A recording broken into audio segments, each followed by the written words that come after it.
നമസ്കാരം. ലോകയുടെ പുതിയ അധ്യായത്തിലേക്ക് സ്വാഗതം.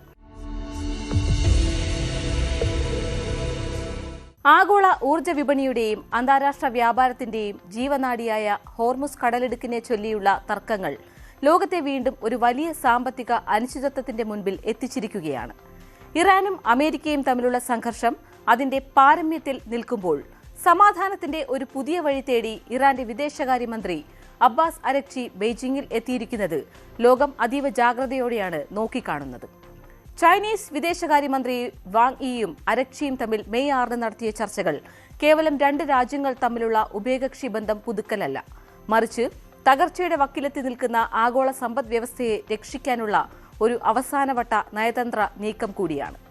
ഹോർമുസ് കടലിടുക്ക് തുറക്കുന്നതിനെക്കുറിച്ചും അമേരിക്കയുമായി ഒരു ഒത്തുതീർപ്പിലെത്തി യുദ്ധം അവസാനിപ്പിക്കുന്നതിനെക്കുറിച്ചും ഇരുവരും വിശദമായ ചർച്ചകൾ നടത്തിയെന്നാണ് പുറത്തുവരുന്ന റിപ്പോർട്ടുകൾ സൂചിപ്പിക്കുന്നത്.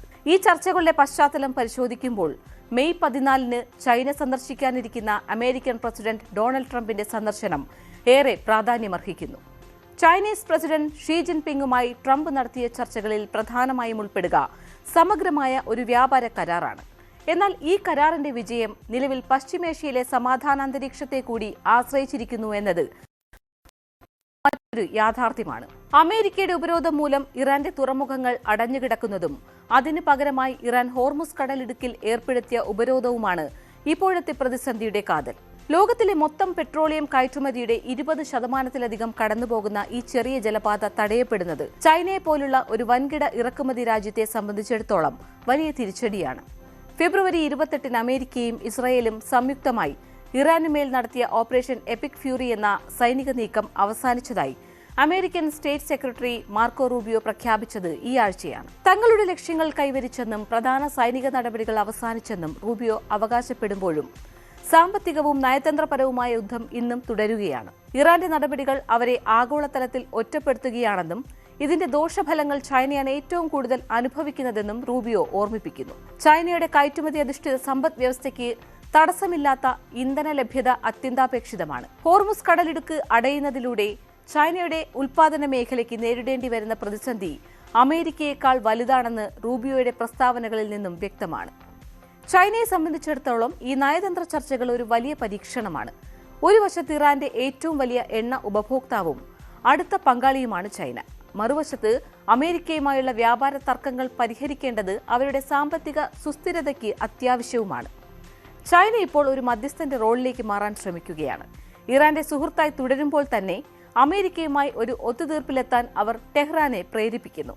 ഇതിനായി പാകിസ്ഥാനെയും ചൈന സജീവമായി ഉപയോഗിക്കുന്നുണ്ട്. അമേരിക്കയ്ക്കും ഇറാന്റെ ഇടയിൽ ഒരു പാലമായി വർത്തിക്കാൻ പാകിസ്ഥാൻ ശ്രമിക്കുന്നത് ചൈനയുടെ താൽപര്യങ്ങൾ കൂടി സംരക്ഷിക്കാനാണെന്ന് വിലയിരുത്തപ്പെടുന്നു.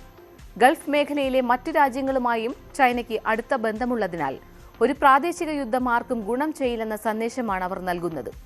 ഹോർമുസ് കടലിടുക്കിന്റെ ഉപരോധം വെറുമൊരു സൈനിക നീക്കമല്ല, മറിച്ച് ഒരു ആഗോള സാമ്പത്തിക ഭീഷണിയാണ്. സമുദ്രത്തിലൂടെയുള്ള ചരക്ക് നീക്കം തടസ്സപ്പെടുമ്പോൾ അത് ഇന്ധനവില വർധനവിനും അതുവഴി ആഗോള പണപ്പെരുപ്പത്തിനും കാരണമാകുന്നു. ഇറാൻ ഈ വഴി തടയുന്നത് തങ്ങളെ സാമ്പത്തികമായി ശ്വാസം മുട്ടിക്കുന്ന അമേരിക്കൻ ഉപരോധങ്ങൾക്കെതിരെയുള്ള ഒരു ആയുധമായാണ് കാണുന്നത്. എന്നാൽ ഇത് ലോകമെമ്പാടുമുള്ള സാധാരണക്കാരെയും വികസ്വര രാജ്യങ്ങളെയും ദോഷകരമായി ബാധിക്കുന്നുണ്ട്. ചൈനയുടെ വിദേശകാര്യമന്ത്രി അരക്ചിയോട് വ്യക്തമാക്കിയത് ഇതാണ്: ഇറാൻ ഒറ്റപ്പെടുന്നത് ആഗോള വിപണിയിൽ നിന്ന് അവരെ മാറ്റി നിർത്തുമെന്നും അത് ചൈനയുടെ ഊർജ്ജ സുരക്ഷയെ ബാധിക്കുമെന്നുമാണ്. അമേരിക്കയുടെ ഉപരോധങ്ങളെ ചൈന ശക്തമായി വിമർശിക്കുമ്പോഴും കടലിടുക്ക് തുറന്നു കൊടുക്കുക എന്നത് ലോകത്തിന്റെ പൊതു താൽപര്യമാണെന്നും അവർ തിരിച്ചറിയുന്നുണ്ട്. മെയ് 14 ട്രംപ് ഷീ കൂടിക്കാഴ്ചയ്ക്ക് മുൻപായി ഒരു ശുഭവാർത്ത ഉണ്ടാകണമെന്നാണ് ഇരുപക്ഷത്തിന്റെയും ആഗ്രഹം. പശ്ചിമേഷ്യയിലെ യുദ്ധം അവസാനിച്ചാൽ മാത്രമേ ആഗോള വിപണിയിൽ ആത്മവിശ്വാസം തിരിച്ചുവരൂ. ഇറാന്റെ ഭാഗത്തു നിന്ന് ചില വിട്ടുവീഴ്ചകൾ ഉണ്ടാകണമെന്ന് ചൈന ആഗ്രഹിക്കുമ്പോൾ ഇറാൻ പ്രതീക്ഷിക്കുന്നത് തങ്ങളുടെ തുറമുഖങ്ങൾക്ക് മേലുള്ള ഉപരോധം അമേരിക്ക നീക്കുമെന്നാണ്. അമേരിക്കൻ വിദേശകാര്യ സെക്രട്ടറി മാർക്കോ റൂബിയോയുടെ വാക്കുകൾ ഇറാനെ സംബന്ധിച്ചിടത്തോളം ഒരു മുന്നറിയിപ്പാണ്. നിങ്ങളാണ് ഈ കഥയിലെ വില്ലൻ എന്ന തരത്തിലുള്ള റൂബിയോയുടെ പരാമർശങ്ങൾ അന്താരാഷ്ട്ര സമൂഹത്തിന് മുന്നിൽ ഇറാനെ പ്രതിരോധത്തിലാക്കാൻ ഉദ്ദേശിച്ചിട്ടുള്ളതാണ്. എന്നാൽ ചൈനയുടെ മധ്യസ്ഥതയിലൂടെ ഇറാൻ അന്തസ്സുള്ള ഒരു ഒത്തുതീർപ്പിനാണ് ശ്രമിക്കുന്നത്. ഈ സംഘർഷത്തിന്റെ ആഴം മനസ്സിലാക്കാൻ ചരിത്രപരമായ ചില വസ്തുതകൾ കൂടി പരിഗണിക്കേണ്ടതുണ്ട്. ഹോർമുസ് കടലിടുക്കിനെ ചുറ്റിപ്പറ്റിയുള്ള തർക്കങ്ങൾക്ക് പതിറ്റാണ്ടുകളുടെ പഴക്കമുണ്ട്. ലോകത്തിലെ ഏറ്റവും തിരക്കേറിയ എണ്ണക്കടത്ത് പാതയായ ഇവിടെ ഒരു ചെറിയ പ്രകോപനം പോലും ആഗോള എണ്ണവിലയിൽ വലിയ വർധനമുണ്ടാക്കും. ഇറാന്റെ സമ്പദ് വ്യവസ്ഥയുടെ 80% എണ്ണ വരുമാനത്തെ ആശ്രയിച്ചാണ് ഇരിക്കുന്നത്. അമേരിക്കൻ ഉപരോധം മൂലം ഇത് നിലച്ചപ്പോൾ ഇറാൻ നേരിടുന്നത് വലിയ ആഭ്യന്തര പ്രതിസന്ധിയാണ്. ഈ സാഹചര്യത്തിലാണ് ചൈനയുമായുള്ള ബന്ധം അവർക്ക് പ്രാണവായുവാകുന്നത്. ചൈനയ്ക്ക് ഇറാൻ നൽകുന്ന എണ്ണയ്ക്ക് പകരമായി ഇറാന്റെ അടിസ്ഥാന സൗകര്യ വികസനത്തിലും സാങ്കേതിക മേഖലയിലും ചൈന വലിയ നിക്ഷേപങ്ങൾ നടത്തുന്നുണ്ട്. ഈ ബന്ധം തകരാതിരിക്കാൻ കടലിടുക്ക് തുറന്നു കിട്ടേണ്ടത് ചൈനയുടെ ആവശ്യമാണ്. യുദ്ധവും ഉപരോധവും കൊണ്ട് ഒരു രാജ്യത്തെയും കീഴടക്കാൻ കഴിയില്ലെന്ന പാഠമാണ് കഴിഞ്ഞ മാസങ്ങളിലെ സംഭവങ്ങൾ നമ്മെ പഠിപ്പിക്കുന്നത്. ഓപ്പറേഷൻ എപ്പിക് ഫ്യൂറിയിലൂടെ സൈനികമായ ചില നേട്ടങ്ങൾ അമേരിക്ക കൈവരിച്ചിട്ടുണ്ടാകാം. എന്നാൽ സമാധാനം എന്നത് നയതന്ത്ര മേശയിൽ മാത്രം സംഭവിക്കേണ്ട ഒന്നാണ്. പാകിസ്ഥാൻ നടത്തുന്ന മധ്യസ്ഥ ശ്രമങ്ങൾ വിജയിച്ചാൽ അത് ഏഷ്യൻ മേഖലയിലെ സമാധാനത്തിന് പുതിയൊരു നാഴികക്കല്ലാകും. ചൈന ഇതിനെ വലിയൊരു നയതന്ത്ര വിജയമായാണ് കാണുന്നത്. അമേരിക്കയുമായുള്ള വ്യാപാര യുദ്ധത്തിന് അല്പമെങ്കിലും ശമനമുണ്ടാക്കാൻ പശ്ചിമേഷ്യയിലെ മധ്യസ്ഥത ചൈനയെ സഹായിച്ചേക്കാം. ട്രംപിന്റെ ബെയ്ജിംഗ് സന്ദർശനം വെറുമൊരു വ്യാപാര ചർച്ചയായിരിക്കില്ല, മറിച്ച് ലോകക്രമത്തെ മാറ്റിമറിക്കാൻ പോകുന്ന തീരുമാനങ്ങളുടെ വേദി കൂടിയായിരിക്കും അത്. ഇപ്പോൾ ലോകം ഉറ്റുനോക്കുന്നത് ഈ രണ്ട് വൻ ശക്തികൾക്കിടയിൽ ഇറാൻ എങ്ങനെ നിലനിൽക്കുമെന്നാണ്. ഉപരോധങ്ങളുടെ ഭാരം ഇറാനിലെ സാധാരണ ജനങ്ങളുടെ ജീവിതം ദുസ്സഹമാക്കിയിരിക്കുകയാണ്. ഹോർമുസ് കടലിടുക്ക് തുറക്കുന്നത് വെറുമൊരു കപ്പൽ യാത്രയ്ക്കല്ല, മറിച്ച് തടസ്സപ്പെട്ട അന്താരാഷ്ട്ര ബന്ധങ്ങളുടെ പുനരുജ്ജീവനത്തിനാണ് വഴി തുറക്കുക. ചൈനയുടെ കൗൺസിലിംഗും പാകിസ്ഥാന്റെ മധ്യസ്ഥതയും അമേരിക്കയുടെ സമ്മർദ്ദവും ഒത്തുചേരുമ്പോൾ സമാധാനത്തിന്റെ ഒരു പുതിയ കിരണമുണ്ടാകുമെന്ന് നമുക്ക് പ്രതീക്ഷിക്കാം. ഈ പ്രശ്നം പരിഹരിക്കപ്പെട്ടില്ലെങ്കിൽ ഉണ്ടാകാൻ പോകുന്ന ആഗോള സാമ്പത്തിക മാന്ദ്യം ലോകത്തെ വർഷങ്ങൾ പിന്നോട്ട് കൊണ്ടുപോകും. അതുകൊണ്ട് തന്നെ മെയ് 14 കൂടിക്കാഴ്ചയ്ക്കായി ലോകം കാത്തിരിക്കുമ്പോൾ അതിനു മുന്നോടിയായുള്ള ബെയ്ജിംഗിലെ ഇറാൻ ചൈന ചർച്ചകൾ നിർണായകമായ ഒരു ചുവടുവയ്പായി ചരിത്രത്തിൽ രേഖപ്പെടുത്തും. നയതന്ത്രമെന്നാൽ വിട്ടുവീഴ്ചകളുടെയും തന്ത്രപരമായ നീക്കങ്ങളുടെയും കലയാണെന്ന് ഈ ചർച്ചകൾ നമ്മെ വീണ്ടും ഓർമ്മിപ്പിക്കുന്നു. സമാധാനത്തിലേക്കുള്ള പാതയിൽ കടലിടുക്കുകളിൽ തടസ്സങ്ങളല്ല, മറിച്ച് ലോകത്തെ ബന്ധിപ്പിക്കുന്ന പാലങ്ങളായി മാറണം എന്നതാണ് ഇപ്പോൾ ഉയരുന്ന ഏറ്റവും വലിയ ആഹ്വാനം. ലോകം മുഴുവൻ ഉറ്റുനോക്കുന്ന ഒരു വലിയ രാഷ്ട്രീയ അനിശ്ചിതത്വത്തിന്റെ മുനമ്പിലാണ് ഇന്ന് പശ്ചിമേഷ്യ നിൽക്കുന്നത്. ദശകങ്ങളായി തുടരുന്ന ഇസ്രായേൽ ഇറാൻ ശത്രുത അതിന്റെ ഏറ്റവും നിർണായകമായ ഒരു ഘട്ടത്തിലൂടെ കടന്നുപോകുമ്പോൾ മേഖലയിലെ ഓരോ നീക്കവും ആഗോള സാമ്പത്തിക സുരക്ഷാക്രമങ്ങളെ ബാധിക്കുമെന്ന കാര്യത്തിൽ സംശയമില്ല. ബുധനാഴ്ച ഇസ്രായേൽ പ്രധാനമന്ത്രി ബെഞ്ചമിൻ നെതന്യാഹു നടത്തിയ പ്രസ്താവനകൾ ഈ ഗൌരവത്തെ ഊട്ടിയുറപ്പിക്കുന്നതാണ്. ഏത് സാഹചര്യത്തെയും നേരിടാൻ ഇസ്രായേൽ പൂർണ്ണ സജ്ജമാണെന്ന് അദ്ദേഹം പ്രഖ്യാപിക്കുമ്പോൾ അത് വെറുമൊരു രാഷ്ട്രീയ പ്രസംഗമല്ല, മറിച്ച് പശ്ചിമേഷ്യൻ മണ്ണിൽ പുകയുന്ന സംഘർഷത്തിന്റെ ആഴം വെളിപ്പെടുത്തുന്ന ഒന്നാണ്. ഒരു വശത്ത് നയതന്ത്ര ചർച്ചകൾ പുരോഗമിക്കുന്നു എങ്കിലും മറുവശത്ത് യുദ്ധത്തിന്റെ കാഹളം മുഴങ്ങാൻ അധികനേരം വേണ്ടിവരില്ലെന്ന മുന്നറിയിപ്പാണ് നെതന്യാഹു നൽകുന്നത്. സുരക്ഷാ ക്യാബിനറ്റ് യോഗത്തിൽ തുടക്കത്തിൽ അദ്ദേഹം പുറത്തുവിട്ട വീഡിയോ സന്ദേശം ഇസ്രായേലിന്റെ പ്രതിരോധ നയതന്ത്രത്തിന്റെ വ്യക്തമായ സൂചനയാണ്. സൈന്യത്തോടും മറ്റ് സുരക്ഷാ ഏജൻസികളോടും ഏത് അടിയന്തര സാഹചര്യത്തെയും നേരിടാൻ തയ്യാറായിരിക്കണമെന്നാണ് അദ്ദേഹം നൽകിയിട്ടുള്ള കർശന നിർദ്ദേശം. നയതന്ത്രം പരാജയപ്പെടുന്ന ഒരിടത്ത് സൈനിക കരുത്ത് എങ്ങനെ വിനിയോഗിക്കണമെന്ന കാര്യത്തിൽ ഇസ്രായേലിന് വ്യക്തമായ പ്ലാനുണ്ട്. ഈയൊരു പശ്ചാത്തലത്തിൽ വേണം നയതന്ത്ര ശ്രമങ്ങളെയും നെതന്യാഹുവിന്റെ സന്നദ്ധതയെയും നാം വിലയിരുത്താൻ. സമാധാനത്തിനൊരു അവസരം നൽകുമ്പോഴും ആയുധം താഴെ വയ്ക്കാൻ ഇസ്രായേൽ തയ്യാറല്ല എന്നതാണ് പ്രധാനമന്ത്രിയുടെ വാക്കുകളുടെ അന്തസത്ത. ഇസ്രായേലിന്റെ സുരക്ഷാ നയങ്ങൾ എന്നും അമേരിക്കയുമായി ഇഴചേർന്നാണ് നിൽക്കുന്നത്. നിലവിൽ വാഷിംഗ്ടണും ടെഹ്റാനും തമ്മിൽ നടക്കുന്ന ചർച്ചകളിൽ ഇസ്രായേലിനുള്ള ആശങ്കകൾ ചെറുതല്ല. എന്നാൽ അമേരിക്കൻ പ്രസിഡന്റ് ഡൊണാൾഡ് ട്രംപുമായി താൻ നിരന്തരം സമ്പർക്കം പുലർത്തുന്നുണ്ടെന്നും ഇരു രാജ്യങ്ങളും തമ്മിൽ പൂർണ്ണമായ ഏകോപനമുണ്ടെന്നും നെതന്യാഹു വ്യക്തമാക്കുന്നു. ഇസ്രായേലിനെ സംബന്ധിച്ചിടത്തോളം ഈ ചർച്ചകളിൽ യാതൊരുവിധ സർപ്രൈസുകൾക്കും സ്ഥാനമില്ല. ഇരു രാജ്യങ്ങളും പങ്കിടുന്ന ലക്ഷ്യങ്ങളും ഒന്നുതന്നെയാണ്. ഇറാൻ കൈവശം വച്ചിരിക്കുന്ന സമ്പുഷ്ടീകരിച്ച ആണവ സാമഗ്രികൾ പൂർണ്ണമായി നീക്കം ചെയ്യുക, ഇറാന്റെ ആണവ സമ്പുഷ്ടീകരണ ശേഷി എന്നേക്കുമായി ഇല്ലാതാക്കുക എന്നിവയാണ് ആ പ്രധാന ലക്ഷ്യങ്ങൾ. ജെറുസലേം പോസ്റ്റ് റിപ്പോർട്ട് ചെയ്യുന്നതനുസരിച്ച് ഇസ്രായേൽ അമേരിക്കൻ നേതൃത്വങ്ങൾ തമ്മിൽ ദിനംപ്രതി ആശയവിനിമയം നടക്കുന്നുണ്ട്. അമേരിക്ക ഇറാനോട് സ്വീകരിക്കുന്ന കർക്കശമായ നിലപാടുകളിൽ ഇസ്രായേലിന് പൂർണ്ണ വിശ്വാസവുമുണ്ട്. പ്രത്യേകിച്ചും ആണവായുധം നിർമ്മിക്കാൻ സഹായിക്കുന്ന സാങ്കേതിക വിദ്യകളിൽ നിന്നും ഇറാനെ പൂർണ്ണമായി അകറ്റി നിർത്തുക എന്ന കാര്യത്തിൽ അമേരിക്ക വിട്ടുവീഴ്ച ചെയ്യില്ലെന്ന് ഇസ്രായേൽ കരുതുന്നു. ഇസ്രായേൽ ഡിഫൻസ് ഫോഴ്സസ് അതീവ ജാഗ്രത പാലിക്കണമെന്നും നയതന്ത്ര ചർച്ചകൾ പരാജയപ്പെട്ടാൽ സൈനിക നീക്കങ്ങളിലേക്ക് മടങ്ങാൻ തയ്യാറായിരിക്കണമെന്നും നെതന്യാഹു നിർദ്ദേശിച്ചിട്ടുണ്ട്. ഇത് ഇറാന് നൽകുന്ന ശക്തമായ പ്രതിരോധ സന്ദേശം കൂടിയാണ്. എന്തുകൊണ്ടാണ് ഇറാന്റെ ആണവശേഷിയെക്കുറിച്ച് ഇസ്രായേൽ ഇത്രയധികം ആകുലപ്പെടുന്നതെന്നത് വിശദമായി പരിശോധിക്കേണ്ട ഒന്നാണ്. ഒരു ബോംബ് നിർമ്മിക്കാൻ ആവശ്യമായ അളവിൽ യുറേനിയം സമ്പുഷ്ടീകരിക്കാൻ ഇറാന് സാധിച്ചാൽ അത് ഇസ്രായേലിന്റെ നിലനിൽപ്പിന് തന്നെ ഭീഷണിയാണെന്ന് നെതന്യാഹു വിശ്വസിക്കുന്നു.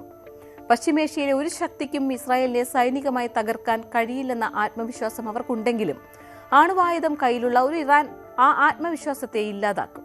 അതിനാൽ തന്നെ ഇറാന്റെ ആണവ നിലയങ്ങൾ തകർക്കുക എന്നതിലുപരി അവയുടെ സാങ്കേതിക അടിസ്ഥാനം തന്നെ ഇല്ലാതാക്കാനാണ് ഇസ്രായേൽ ശ്രമിക്കുന്നത്. ചർച്ചകളിലൂടെ ഈ പ്രശ്നം പരിഹരിക്കാമെന്ന് അമേരിക്ക കരുതുമ്പോൾ ഇറാൻ സമയം നീട്ടിക്കൊണ്ടുപോകാൻ നയതന്ത്രത്തെ ഉപയോഗിക്കുന്നുണ്ടോ എന്ന സംശയം ഇസ്രായേൽ ഉയർത്തുന്നുണ്ട്. മുൻകാല അനുഭവങ്ങളുടെ വെളിച്ചത്തിൽ ഇറാൻ നൽകുന്ന ഉറപ്പുകളിൽ പൂർണ്ണ വിശ്വാസമർപ്പിക്കാൻ ഇസ്രായേൽ തയ്യാറുമല്ല. അതുകൊണ്ടാണ് എല്ലാ സാഹചര്യങ്ങൾക്കും തയ്യാർ എന്ന നിലപാട് നെതന്യാഹു ആവർത്തിക്കുന്നത്. യുദ്ധം ഒഴിവാക്കാൻ തങ്ങൾ ആഗ്രഹിക്കുന്നുണ്ടെങ്കിലും സുരക്ഷയുടെ കാര്യത്തിൽ ഒരു വിട്ടുവീഴ്ചയ്ക്കും തയ്യാറല്ലെന്ന കൃത്യമായ നിലപാടാണ് ഇസ്രായേൽ സുരക്ഷാ ക്യാബിനറ്റിൽ ഉരുത്തിരിഞ്ഞിരിക്കുന്നത്. സങ്കീർണമായ ഈ സാഹചര്യങ്ങളിലും ചില നല്ല കാര്യങ്ങൾ പുറത്തുവരുന്നുണ്ട് എന്നതാണ് കൗതുകകരമായ വസ്തുത. അമേരിക്കയും ഇറാനും തമ്മിലുള്ള ചർച്ചകളിൽ ഒരു പുരോഗതിയുണ്ടാകാൻ സാധ്യതയുണ്ടെന്ന് പാകിസ്ഥാൻ അഭിപ്രായപ്പെടുന്നു. ഹോർമുസ് കടലിടുക്കിലൂടെയുള്ള കപ്പലുകൾക്ക് കാവൽ നൽകുന്നതിനായി അമേരിക്ക രൂപീകരിച്ച പ്രൊജക്ട് ഫ്രീഡം എന്ന സൈനിക ദൌത്യം താൽക്കാലികമായി നിർത്തിവെക്കാനുള്ള വാഷിംഗ്ടന്റെ തീരുമാനം വലിയൊരു മാറ്റമായാണ് വിലയിരുത്തപ്പെടുന്നത്. പാകിസ്ഥാൻ പ്രധാനമന്ത്രി ഷെഹബാസ് ഷെരീഫ് ഈ നീക്കത്തെ സ്വാഗതം ചെയ്യുകയും സമാധാന ചർച്ചകൾക്ക് ഇത് ശക്തി പകരുമെന്ന് പ്രത്യാശ പ്രകടിപ്പിക്കുകയും ചെയ്തു. പശ്ചിമേഷ്യയിലെ സമാധാനം നിലനിർത്തുന്നതിൽ മധ്യസ്ഥ രാജ്യങ്ങൾ വഹിക്കുന്ന പങ്ക് വളരെ വലുതാണ്. ഇറാനുമായും അമേരിക്കയുമായും ഒരേ സമയം ബന്ധം പുലർത്തുന്ന ചുരുക്കം ചില രാജ്യങ്ങളിൽ ഒന്നാണ് പാകിസ്ഥാൻ. അതിനാൽ തന്നെ അവരുടെ ശുഭാപ്തി വിശ്വാസത്തിന് വലിയ രാഷ്ട്രീയ പ്രാധാന്യവുമുണ്ട്. അമേരിക്കയുടെ സൈനിക പിന്മാറ്റം അല്ലെങ്കിൽ ദൌത്യങ്ങളിലെ അയവ് ചർച്ചാമേശയിലേക്ക് വരാൻ ഇറാന് കൂടുതൽ ആത്മവിശ്വാസം നൽകിയേക്കാം. എങ്കിലും ഈ നയതന്ത്ര ചതുരംഗക്കളത്തിൽ ഇസ്രായേൽ എങ്ങനെ പ്രതികരിക്കും എന്നതിനെ ആശ്രയിച്ചിരിക്കും സമാധാനത്തിന്റെ ആയുസ്. ഇസ്രായേലും ഇറാനും തമ്മിലുള്ള ഒരു നേരിട്ടുള്ള ഏറ്റുമുട്ടൽ കേവലം രണ്ട് രാജ്യങ്ങൾ തമ്മിലുള്ള യുദ്ധമായിരിക്കില്ല. ഹോർമുസ് കടലിടുക്ക് അടക്കമുള്ള തന്ത്രപ്രധാനമായ പാതകൾ തടസ്സപ്പെടുന്നത് ആഗോള എണ്ണ വിപണിയെ തകിടം മറിക്കും. ലോകത്തിന്റെ ഊർജ്ജ ആവശ്യങ്ങളുടെ വലിയൊരു ഭാഗം കടന്നുപോകുന്ന ഈ മേഖലയിലെ അസ്ഥിരത ഓരോ രാജ്യത്തെയും ബാധിക്കും. ഇതറിയാവുന്നത് കൊണ്ട് തന്നെയാണ് വലിയ ശക്തികൾ ഈ പ്രശ്നത്തിൽ സജീവമായി ഇടപെടുന്നതും. അമേരിക്കയെ സംബന്ധിച്ചിടത്തോളം ഇസ്രായേലിന്റെ സുരക്ഷ ഉറപ്പാക്കുന്നതിനൊപ്പം തന്നെ ആഗോള വിപണിയിലെ വിലക്കയറ്റം തടയേണ്ട ബാധ്യതയുമുണ്ട്. നയതന്ത്ര ചർച്ചകൾ വിജയിച്ചാൽ അത് പശ്ചിമേഷ്യയിൽ ഒരു പുതിയ യുഗത്തിനും തുടക്കം കുറിക്കും. എന്നാൽ ആത്മവിശ്വാസം അത്രമേൽ ആഴ്ന്നിറങ്ങിയ ഒന്നായതിനാൽ ഒരു ചെറിയ പ്രകോപനം പോലും സമാധാന ശ്രമങ്ങളെ താളം തെറ്റിച്ചേക്കാം. ഇസ്രായേലിന്റെയും ഇറാന്റെയും ആഭ്യന്തര രാഷ്ട്രീയവും ഈ ചർച്ചകളെ സ്വാധീനിക്കുന്നുണ്ട്. നെതന്യാഹുവിനെ സംബന്ധിച്ചിടത്തോളം ഇസ്രായേലിലെ ജനങ്ങൾക്ക് നൽകുന്ന ഏറ്റവും വലിയ ഉറപ്പ് അവരുടെ സുരക്ഷയാണ്. ആ സുരക്ഷയ്ക്ക് നേരിയ ഭീഷണി പോലും ഉണ്ടായാൽ കടുത്ത നടപടികൾ സ്വീകരിക്കാൻ അദ്ദേഹം മടിക്കില്ല. നെതന്യാഹുവിന്റെ പ്രസ്താവനകളെ ഒരു വാർണിംഗ് സിഗ്നലായി തന്നെ കാണേണ്ടതുണ്ട്. ചർച്ചകൾ നടക്കുന്നുണ്ടെങ്കിലും സൈന്യം തയ്യാറെടുപ്പുകളുമായി മുന്നോട്ടു പോവുകയാണ്. ഒരു നിശ്ചിത സമയപരിധിക്കുള്ളിൽ ആണവ കാര്യങ്ങളിൽ ഇറാൻ വിട്ടുവീഴ്ചയ്ക്ക് തയ്യാറായില്ലെങ്കിൽ സൈനിക നീക്കങ്ങൾ അനിവാര്യമാണെന്ന ചിന്ത ഇസ്രായേലിനുണ്ട്. ട്രംപ് ഭരണകൂടം ഇസ്രായേലിന് നൽകുന്ന ശക്തമായ പിന്തുണയും ഇതിനു കരുത്തേകുന്നു. സമാധാനം ഉണ്ടാകണമെന്ന് ആഗ്രഹിക്കുമ്പോഴും യുദ്ധത്തിനുള്ള സാധ്യതകൾ പൂർണ്ണമായും തള്ളിക്കളയാനാകില്ല എന്നതാണ് നിലവിലെ യാഥാർത്ഥ്യം. നയതന്ത്രമെന്നാൽ വിട്ടുവീഴ്ചകളാണെന്ന് അമേരിക്ക വിശ്വസിക്കുമ്പോൾ സുരക്ഷയെന്നാൽ കരുത്താണെന്ന് ഇസ്രായേൽ കരുതുന്നു. ഈ രണ്ട് ചിന്താധാരകൾക്കിടയിലുള്ള പാലമായിട്ടാണ് നിലവിലെ ചർച്ചകൾ നീങ്ങുന്നത്. പശ്ചിമേഷ്യയിലെ ജനങ്ങളെ സംബന്ധിച്ചിടത്തോളം യുദ്ധമില്ലാത്തൊരു നാളെയാണ് പ്രധാനം. എന്നാൽ ആ സമാധാനം ഇസ്രായേലിന്റെ സുരക്ഷയെ ബലി കൊടുത്തുകൊണ്ടാവില്ല എന്ന് നെതന്യാഹു ആവർത്തിച്ചുറപ്പിക്കുന്നു. വരും ദിവസങ്ങളിൽ വാഷിംഗ്ടണിൽ നിന്നും ടെഹ്റാനിൽ നിന്നും പുറത്തുവരുന്ന വാർത്തകൾ ഈ മേഖലയുടെ ഭാവി തീരുമാനിക്കും. അതുവരെ ഇസ്രായേൽ സൈന്യം അതിർത്തികളിൽ അതീവ ജാഗ്രതയോടെ നിലയുറപ്പിക്കും. യുദ്ധവും സമാധാനവും ഒരേ നൂലിൽ കോർത്ത നിലയിലാണ് പശ്ചിമേഷ്യയുടെ ഇന്നത്തെ അവസ്ഥ. പശ്ചിമേഷ്യയുടെ അശാന്തമായ കടൽ തീരങ്ങളിലേക്ക് ലോകത്തിന്റെ കണ്ണുകൾ വീണ്ടും ഭീതിയോടെ തിരയുകയാണ്. ആഗോള ഊർജ്ജ വിതരണത്തിന്റെ സിരയെന്ന് വിശേഷിപ്പിക്കപ്പെടുന്ന ഹോർമുസ് കടലിടുക്കിൽ രൂപപ്പെട്ട തടസ്സങ്ങൾ നീക്കുന്നതിനായി യൂറോപ്പിലെ ഏറ്റവും കരുത്തുറ്റ യുദ്ധക്കപ്പലായ ചാൾസ് ഡി ഗാൾ ചെങ്കടലിൽ നിലയുറപ്പിച്ചിരിക്കുന്നു. സൂയസ് കനാലിന് തെക്ക് ഭാഗത്തേക്ക് ഫ്രഞ്ച് വിമാനവാഹിനി കപ്പൽ നീങ്ങുന്നത് കേവലം ഒരു സൈനിക അഭ്യാസമല്ല, മറിച്ച് പശ്ചിമേഷ്യയിലെ മാറുന്ന നയതന്ത്ര സൈനിക സമവാക്യങ്ങളുടെ വ്യക്തമായ സൂചനയാണത്. ഇറാന്റെ ഭാഗത്തു നിന്നുള്ള ഭീഷണികൾ വർദ്ധിക്കുകയും അന്താരാഷ്ട്ര നാവികപാതകൾ നിശ്ചലമാകുകയും ചെയ്ത സാഹചര്യത്തിൽ ഫ്രാൻസും ബ്രിട്ടനും സംയുക്തമായി നടത്തുന്ന ഈ നീക്കം ലോക സാമ്പത്തിക ക്രമത്തെയും സുരക്ഷയെയും എങ്ങനെ ബാധിക്കുമെന്നത് ഗൌരവകരമായ ചർച്ചകൾക്ക് വഴി തുറന്നിരിക്കുകയാണ്. ഫ്രഞ്ച് സായുധ സേന കഴിഞ്ഞ ബുധനാഴ്ച ഔദ്യോഗികമായി സ്ഥിരീകരിച്ച ഈ വിന്യാസം ഒരു വലിയ സൈനിക നീക്കത്തിന്റെ പ്രാരംഭഘട്ടമാണ്. ആണവോർജ്ജത്തിൽ പ്രവർത്തിക്കുന്ന ചാൾസ് ഡി ഗാൾ വിമാനവാഹിനി കപ്പലിലും അതിന്റെ അകമ്പടി കപ്പലുകളും സൂയസ് കനാലിന് തെക്കോട്ട് നീങ്ങുന്നത് ഫ്രാൻസിന്റെ സമീപകാല ചരിത്രത്തിലെ അത്യപൂർവമായ നടപടിയാണ്. സാധാരണഗതിയിൽ മെഡിറ്ററേനിയൻ കടലിലോ അല്ലെങ്കിൽ മറ്റ് സുരക്ഷിത മേഖലകളിലോ നിലയുറപ്പിക്കുന്ന ഫ്രഞ്ച് നാവികസേന ഇത്രയധികം പ്രകോപനപരമായ ഒരു മേഖലയിലേക്ക് തങ്ങളുടെ ഏറ്റവും വലിയ ആയുധത്തെ അയക്കുന്നത് സ്ഥിതിഗതികളുടെ ഗൗരവം വ്യക്തമാക്കുന്നു. ഇറാന്റെ ഭാഗത്തു നിന്നുള്ള കടുത്ത നീക്കങ്ങളെ തുടർന്ന് ഹോർമുസ് കടലിടുക്ക് ഭാഗികമായി അടയ്ക്കപ്പെട്ട സാഹചര്യത്തിൽ ഈ മേഖലയിലേക്ക് വേഗത്തിൽ പ്രതികരിക്കാൻ സാധിക്കുന്ന ഒരു സ്ഥാനത്ത് തങ്ങളുടെ സൈന്യത്തെ എത്തിക്കുക എന്നതാണ് ഫ്രഞ്ച് പ്രസിഡന്റ് ഇമ്മാനുവൽ മാക്രോണിന്റെ ലക്ഷ്യം. തന്ത്രപ്രധാനമായ ഈ മാറ്റത്തെക്കുറിച്ച് ഫ്രഞ്ച് സായുധ സേനാ വക്താവ് കേണൽ ഗില്ലോം വെർനെറ്റ് നൽകുന്ന വിശദീകരണവും ശ്രദ്ധേയമാണ്. സൂയസ് കനാലിന് തെക്കോട്ട് പോകുക എന്നത് ഫ്രാൻസിനെ സംബന്ധിച്ചിടത്തോളം പുതിയൊരു തന്ത്രമാണ്. ഭൂമിശാസ്ത്രപരമായി നോക്കിയാൽ ഹോർമുസ് കടലിടുക്കിനോട് കൂടുതൽ അടുത്തു നിൽക്കുന്നതിലൂടെ ഏത് അടിയന്തര സാഹചര്യത്തിലും മിനിറ്റുകൾക്കുള്ളിൽ പ്രതികരിക്കാൻ സൈന്യത്തിന് സാധിക്കും. യുദ്ധക്കപ്പലുകൾ ദൂരെയുള്ള തുറമുഖങ്ങളിൽ നിന്ന് എത്തിക്കുന്നതിനേക്കാൾ ഭീഷണി നിലനിൽക്കുന്ന മേഖലയ്ക്ക് തൊട്ടടുത്ത് നിലയുറപ്പിക്കുന്നത് ശത്രുരാജ്യങ്ങൾക്ക് നൽകുന്ന പ്രതിരോധ സന്ദേശം ചെറുതല്ല. സൈനികമായ കരുത്തിന് പുറമെ ഒരു മാനസിക പ്രതിരോധം കൂടി ലക്ഷ്യമിട്ടുള്ളതാണ് ഈ വിന്യാസം. ഹോർമുസ് കടലിടുക്കിന്റെ പ്രാധാന്യം ആഗോളതലത്തിൽ എത്രത്തോളമാണെന്ന് മനസ്സിലാക്കിയാൽ മാത്രമേ ഈ സൈനിക നീക്കത്തിന്റെ വ്യാപ്തി ബോധ്യപ്പെടൂ. ലോകത്ത് ഉൽപ്പാദിപ്പിക്കപ്പെടുന്ന എണ്ണയുടെ ഏതാണ്ട് 20% കടന്നു പോകുന്നത് ഈ ചെറിയ ജലപാതയിലൂടെയാണ്. ഇതിനുണ്ടാകുന്ന നേരിയ തടസ്സം പോലും ആഗോള വിപണിയിൽ എണ്ണവില കുതിച്ചുയരാനും വൻതോതിലുള്ള നാണയപ്പെരുപ്പത്തിനും കാരണമാകും.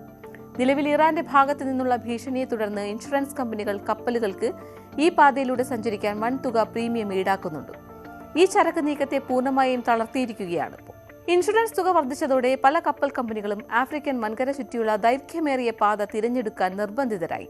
ഇത് നിത്യോപയോഗ സാധനങ്ങളുടെ വിലക്കയറ്റത്തിനും ആഗോളതലത്തിൽ കാരണമായി. ഫ്രാൻസും ബ്രിട്ടനും നേതൃത്വം നൽകുന്ന ദൗത്യം അമേരിക്കയുടെ മുൻകൈയിലുള്ള പ്രൊജക്ട് ഫ്രീഡം എന്ന നീക്കത്തിൽ നിന്നും തികച്ചും വ്യത്യസ്തമാണെന്നത് എടുത്തു പറയേണ്ടതാണ്. അമേരിക്കൻ പ്രസിഡന്റ് ഡൊണാൾഡ് ട്രംപ് തന്റെ രാജ്യത്തിന്റെ ദൗത്യം താൽക്കാലികമായി നിർത്തിവെച്ച സാഹചര്യത്തിലാണ് യൂറോപ്യൻ ശക്തികൾ സ്വന്തം നിലയ്ക്ക് രംഗത്തിറങ്ങിയിരിക്കുന്നത്. ഇത് വാഷിംഗ്ടണിൽ നേരിട്ടുള്ള പങ്കാളിത്തമില്ല എന്നതും ശ്രദ്ധേയമാണ്. ഫ്രാൻസിന്റെ നിലപാട് തുടക്കം മുതലേ പ്രതിരോധപരമാണ്. അന്താരാഷ്ട്ര നിയമങ്ങളെ മാനിച്ചുകൊണ്ടും സമുദ്ര സഞ്ചാര സ്വാതന്ത്ര്യം ഉറപ്പുവരുത്തിക്കൊണ്ടും മാത്രമായിരിക്കും ഈ സഖ്യം പ്രവർത്തിക്കുക എന്ന് വെർനെറ്റ് വ്യക്തമാക്കുന്നു. ഇത് കേവലം ഒരു രാജ്യം മറ്റൊരു രാജ്യത്തിനെതിരെ നടത്തുന്ന ആക്രമണമല്ല, മറിച്ച് ആഗോള വാണിജ്യ പാതകളെ സംരക്ഷിക്കാനുള്ള ഒരു ബഹുരാഷ്ട്ര ശ്രമമാണ്. 50-ലധികം രാഷ്ട്രങ്ങൾ ഈ സഖ്യത്തിന്റെ ഭാഗമാണെങ്കിലും സൈനിക നീക്കം ആരംഭിക്കുന്നതിന് മുൻപ് ചില നിബന്ധനകൾ ഫ്രാൻസ് മുന്നോട്ട് വെക്കുന്നുണ്ട്. അതിലൊന്നാമത്തേത് കപ്പലുകൾക്ക് നേരെയുള്ള ഭീഷണി ഗണ്യമായി കുറയണം. രണ്ടാമതായി കപ്പൽ കമ്പനികൾക്കും നാവികർക്കും ഈ പാത സുരക്ഷിതമാണെന്ന വിശ്വാസം തിരികെ ലഭിക്കണം. കടലിലെ മൈനുകളും ഡ്രോൺ ആക്രമണങ്ങളും നിലനിൽക്കുന്നിടത്തോളം കാലം എത്ര വലിയ യുദ്ധക്കപ്പലുകൾ അകമ്പടി വന്നാലും വാണിജ്യ കപ്പലുകൾ പുറപ്പെടാൻ തയ്യാറായെന്ന് വരില്ല.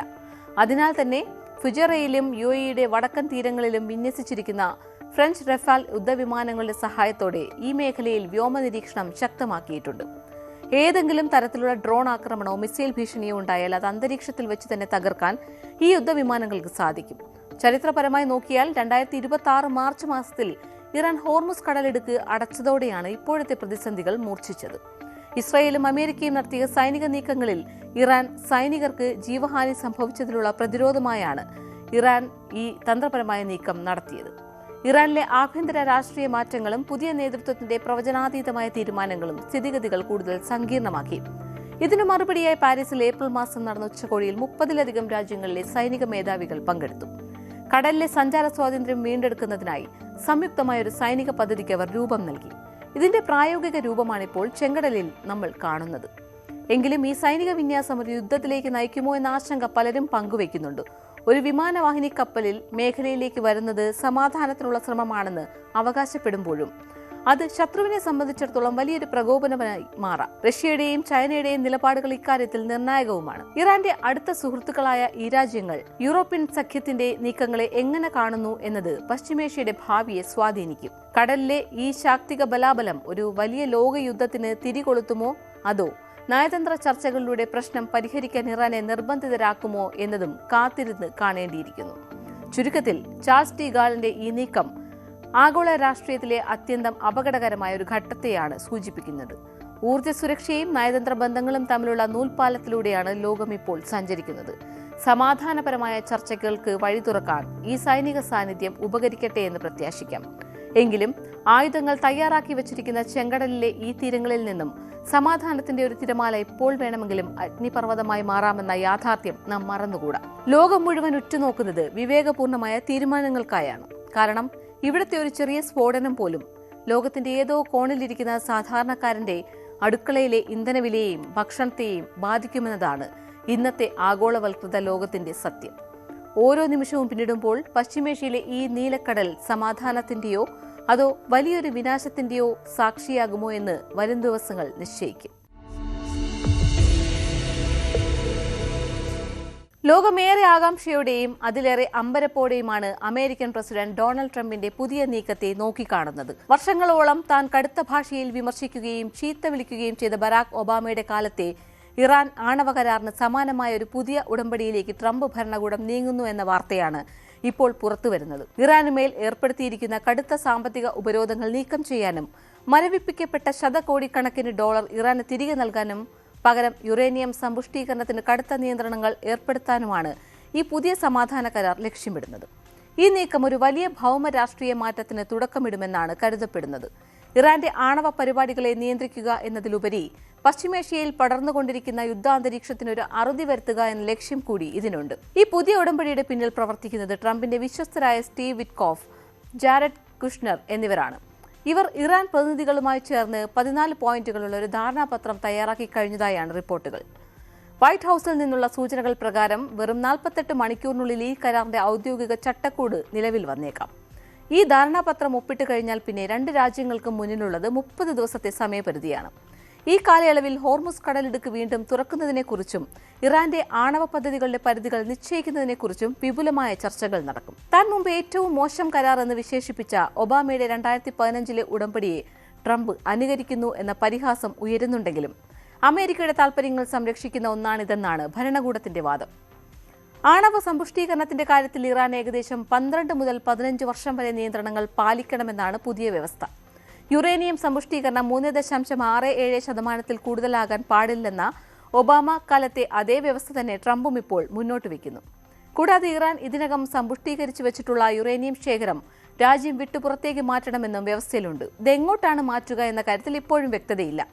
കരാർ ലംഘിച്ചാൽ ഉടൻ തന്നെ നിയന്ത്രണങ്ങൾ പുനഃസ്ഥാപിക്കാനുള്ള വ്യവസ്ഥകളും ഇതിൽ ഉൾപ്പെടുത്തിയിട്ടുണ്ട്. UN പരിശോധകർക്ക് ഇറാന്റെ ആണവ കേന്ദ്രങ്ങളിൽ ഏത് സമയത്തും പരിശോധന നടത്താനുള്ള അനുമതിയും ഈ കരാറിന്റെ ഭാഗമാണ്.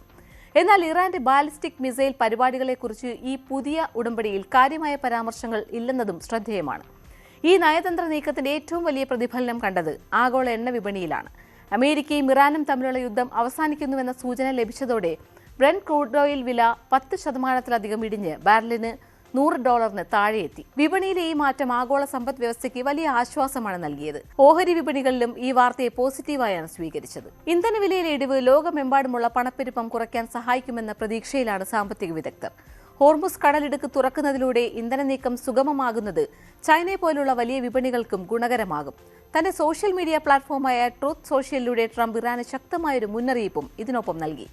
ഇറാൻ സമാധാനത്തിന് തയ്യാറാവുകയാണെങ്കിൽ ഓപ്പറേഷൻ എപ്പിക് ഫ്യൂറി എന്ന സൈനിക നീക്കം അവസാനിപ്പിക്കുമെന്നും ഹോർമുസ് കടലിടുക്ക് ഇറാന് കൂടി പ്രയോജനകരമായ രീതിയിൽ തുറന്നു കൊടുക്കുമെന്നുമാണ് ട്രംപിന്റെ വാഗ്ദാനം. എന്നാൽ അവർ ഈ കരാറിനോട് സഹകരിക്കുന്നില്ല എങ്കിൽ മുൻപത്തേക്കാൾ ശക്തമായ ബോംബാക്രമണം നേരിടേണ്ടി വരുമെന്നും ട്രംപ് മുന്നറിയിപ്പ് നൽകുന്നു. സമാധാനത്തിന്റെ വഴിയും യുദ്ധത്തിന്റെ വഴിയും ഒരുപോലെ ഇറാന് മുന്നിൽ വെച്ചുകൊണ്ടുള്ള ഈ നീക്കം ട്രംപിന്റെ തനതായ ശൈലിയാണ്. ഇറാന്റെ ഭൂഗർഭ ആണവ കേന്ദ്രങ്ങൾ അടച്ചുപൂട്ടുന്നതിനെക്കുറിച്ച് ഇപ്പോൾ ചർച്ചകൾ നടക്കുന്നുണ്ട്. അതേസമയം ഈ സമാധാന ശ്രമങ്ങളെ സംശയത്തോടെയാണ് ഇസ്രായേൽ കാണുന്നത്. കരാർ പരാജയപ്പെടുകയാണെങ്കിൽ ഇറാന്റെ ഊർജ്ജ കേന്ദ്രങ്ങൾക്കും ഭരണകൂട ഉദ്യോഗസ്ഥർക്കും നേരെ ശക്തമായ ആക്രമണം നടത്താൻ ഇസ്രായേൽ തയ്യാറെടുക്കുന്നതായാണ് വിവരം. ഏപ്രിൽ മാസത്തിലുണ്ടായ വെടിനിർത്തൽ ധാരണയ്ക്ക് മുൻപ് തന്നെ ഇസ്രായേൽ ഇത്തരമൊരു ആക്രമണത്തിന് പദ്ധതിയിട്ടിരുന്നു. കഴിഞ്ഞ തിങ്കളാഴ്ച യുണൈറ്റഡ് അറബ് എമിറേറ്റ്സിന് നേരെ ഇറാൻ മിസൈലുകൾ വിക്ഷേപിച്ചത് ഇസ്രായേലിനെ കൂടുതൽ പ്രകോപിപ്പിച്ചു. ഇറാന്റെ ഭാഗത്തു നിന്നുള്ള സമാധാന വാഗ്ദാനങ്ങൾ വെറും തന്ത്രമാണെന്നും അവർക്ക് മേൽ കടുത്ത സമ്മർദ്ദം ചെലുത്തി കൂടുതൽ ആനുകൂല്യങ്ങൾ നേടിയെടുക്കണമെന്നുമാണ് ബെഞ്ചമിൻ നെതന്യാഹുവിന്റെ പക്ഷം. ഇറാനെ പൂർണ്ണമായി വിശ്വസിക്കാൻ ഇസ്രായേൽ തയ്യാറല്ലെന്നതാണ് നിലവിലെ സാഹചര്യം. അമേരിക്കൻ പ്രതിരോധ സെക്രട്ടറി പീറ്റ് ഹെക്സെറ്റ് നൽകുന്ന വിവരമനുസരിച്ച് ഇറാന്റെ ഭാഗത്തു നിന്ന് വെടിനിർത്തൽ കരാറിന് വിരുദ്ധമായി നിരവധി ആക്രമണങ്ങൾ ഉണ്ടായിട്ടുണ്ട്. അമേരിക്കൻ സൈനികർക്ക് നേരെ 10ലധികം തവണ ഇറാൻ അനുകൂല സേനകൾ ആക്രമണം നടത്തിയെന്ന് അദ്ദേഹം സമ്മതിക്കുന്നു. എന്നിരുന്നാലും മേഖലയിൽ സമാധാനം കൊണ്ടുവരാനുള്ള ശ്രമങ്ങളിൽ നിന്ന് പിന്നോട്ടില്ലെന്നാണ് പെന്റഗൺ പറയുന്നത്. ഹോർമുസ് കടലിടുക്കിലൂടെയുള്ള ചരക്ക് നീക്കം സംരക്ഷിക്കുക എന്നതാണ് തങ്ങളുടെ പ്രാഥമിക ലക്ഷ്യമെന്നും അതിനായി ഇറാന്റെ ആകാശത്തോ കടൽ അതിർത്തിക്കുള്ളിലോ പ്രവേശിക്കേണ്ട ആവശ്യം അമേരിക്കയ്ക്കില്ലെന്നും ഹെക്സറ്റ് വ്യക്തമാക്കി. ഹോർമുസ് കടലിടുക്കിന് മേലുള്ള പൂർണ്ണ നിയന്ത്രണം തങ്ങൾക്കാണെന്ന ഇറാന്റെ അവകാശവാദത്തെയും അദ്ദേഹം തള്ളിക്കളഞ്ഞു. ഈ കരാർ യാഥാർത്ഥ്യമായാൽ അത് ട്രംപിന്റെ വലിയൊരു നയതന്ത്ര വിജയമായി മാറും. ഒബാമയുടെ കാലത്തെ കരാറിനെ വിമർശിച്ച അതേ നേതാവ് അതിനേക്കാൾ മികച്ച രീതിയിൽ ഇറാന്റെ ആണവമോഹങ്ങളെ പൂട്ടിയിട്ടു എന്ന് അദ്ദേഹത്തിന് അവകാശപ്പെടാൻ സാധിക്കും. എന്നാൽ ഇത് കേവലം ഒരു താൽക്കാലിക വെടിനിർത്തൽ മാത്രമാണോ അതോ ശാശ്വതമായ സമാധാനത്തിലേക്കുള്ള ചുവടുവയ്പ്പാണോ എന്ന് കണ്ടറിയേണ്ടതുണ്ട്. പശ്ചിമേഷ്യയിലെ മാറ്റങ്ങൾ ഇന്ത്യയെപ്പോലുള്ള രാജ്യങ്ങളെയും ബാധിക്കും. ഇന്ധനവില കുറയുന്നത് ഇന്ത്യയുടെ ഇറക്കുമതി ചെലവ് കുറയ്ക്കാൻ സഹായിക്കും. കൂടാതെ ഇറാനുമായുള്ള വ്യാപാര ബന്ധങ്ങൾ പുനരാരംഭിക്കാനും ഇത് അവസരമൊരുക്കും. ലോകരാഷ്ട്രങ്ങൾ ഈ പുതിയ നീക്കത്തെ വളരെ ശ്രദ്ധയോടെയാണ് നിരീക്ഷിക്കുന്നത്. കഴിഞ്ഞ കുറേ വർഷങ്ങളായി ഇറാൻ നേരിടുന്ന സാമ്പത്തിക പ്രതിസന്ധിക്ക് ഈ കരാർ പരിഹാരമായേക്കാം. ശതകോടിക്കണക്കിന് ഡോളറിന്റെ ആസ്തികൾ മോചിപ്പിക്കപ്പെടുന്നതോടെ ഇറാന്റെ തകർന്നുപോയ ആഭ്യന്തര വിപണിക്ക് പുതിയ ജീവൻ ലഭിക്കും. എന്നാൽ ഇതിനു പകരമായി ഇറാൻ തങ്ങളുടെ ആണവ പദ്ധതികൾ പൂർണ്ണമായും ഉപേക്ഷിക്കുമോ എന്നതാണ് വലിയ ചോദ്യം. കൂടാതെ ഇറാൻ സപ്പോർട്ട് ചെയ്യുന്ന വിവിധ സായുധ ഗ്രൂപ്പുകളുടെ പ്രവർത്തനം അവസാനിപ്പിക്കുമോ എന്ന കാര്യത്തിലും വ്യക്തതയില്ല.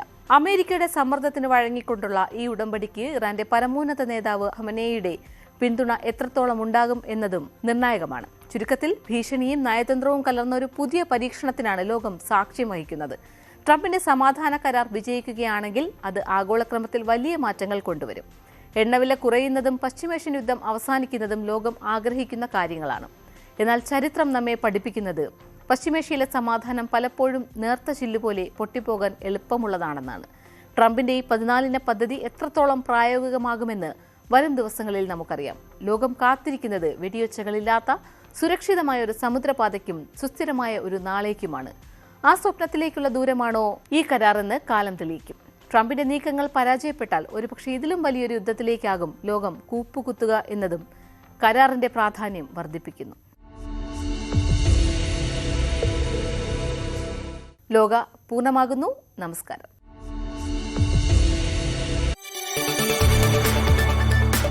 കൂടുതൽ വാർത്തകൾക്ക് news 18 Keralam YouTube channel subscribe ചെയ്യുക.